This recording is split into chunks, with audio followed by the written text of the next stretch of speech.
Hi everybody.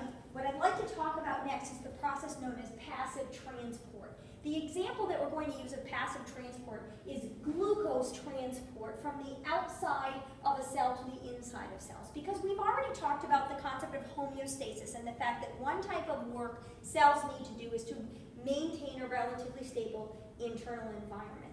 Another property of cells is that they need to obtain and use energy. Bodies are not much different than cars in some way. We need fuel in order to keep going.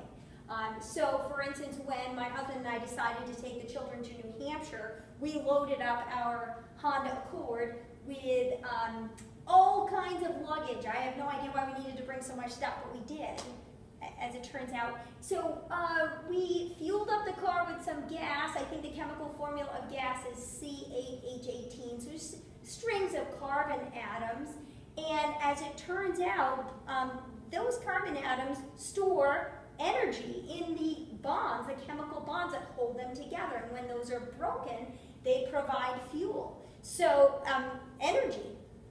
So that energy was able to fuel our trip. We drove the Honda, which probably weighs, I don't know, at least a ton, something like that. I don't know how much cars weigh. And plus all the luggage and 4 people up those steep hills in New Hampshire.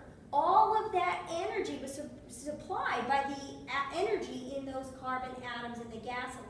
Now, people don't run on gasoline. Fortunately, we get to eat food. So we break our food down into usable biomolecules like glucose. But we need to find a way, once digestion has occurred and glucose molecules are in the bloodstream, we need to get that fuel into cells. So in the case of what we call the glucose transporter, this isn't one example of passive transport. We call this transport because the glucose molecules can't go spontaneously without any help through the plasma membrane. It can happen spontaneously in that work doesn't need to be put into the system. This doesn't require ATP, which is why we call this passive. But it's transport because we still need a transport protein embedded in the plasma membrane in order to escort the glucose molecule from the outside of the cell to the inside of the cell. Now this glucose transport protein embedded in the plasma membrane is flip-flopping in shape, in conformation, without the cell needing to do any work, not needing to use any ATP to make the transporter change shape like that. So what can happen is that when the transporter is in a conformation where a little nook that could fit, can hold glucose, is facing the extracellular environment, glucose can hop into the transporter, and then when the transport protein changes shape and that little nook faces the inside of the cell, the glucose molecule can hop out, and it has effectively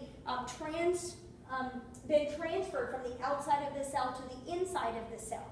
So we call it passive because the cell doesn't need to spend any ATP, it doesn't need to put any work into the system to make it go, but we still call it transport because the glucose molecule is not able to diffuse through the plasma membrane without the help of the transport protein. The transport protein is needed to escort the glucose molecule through the plasma membrane.